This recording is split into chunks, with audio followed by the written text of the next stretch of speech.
Moving away from football, and one of the great cricketers of all time, Wasim Akram, has decided to release a book. The book is simply entitled Sultan. Oh, fair. Yeah, we used to call him the Sultan of Swing. That's right. I mean, no, I think that's a just the apt title. Though it looks like the person who was actually sitting in the creative team and working on the titles didn't really have to work too hard or didn't want to work too hard. Was underpaid maybe, and he came and was like, Sultan of Swing. Let's call him Sultan. Well, there was a famous song out of the UK in the 70s called That's Sultan right. Swing, where he got it from. But he's been on the media trail. One story I like that he's recently told the Great Cricketer podcast was what it was like in 1988 playing cricket in South America. That's in Guyana, which is part of the West Indies. Mm-hmm. It's technically on the continent of South America. And back in those days, there used to be rest days, and there wasn't much to do unless you were the captain Imran Khan and had plenty of attention. And here was the story from Wasim Akram. Like Imran, wherever he went, I mean, he had charisma.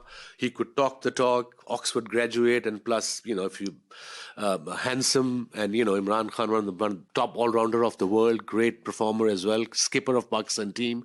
Not just in Australia, India. You talk about places you don't even Guyana.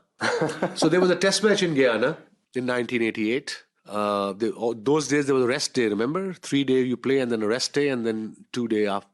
So the rest day said, me and Ijazi said, we're going for a trip. I said, yeah, sure. There was nothing to do in Guyana, by the way. I don't know about now, but then there was nothing to do. So he took us and one of his friends, she, a female, took us to the airport. And she had her own plane into a deserted island. There was a runway there. And apparently the island was owned by her dad, who was, I think, into a logging business. Right.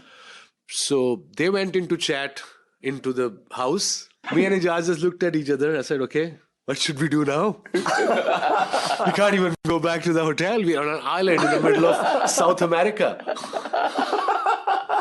So we're literally South America, in the middle of it.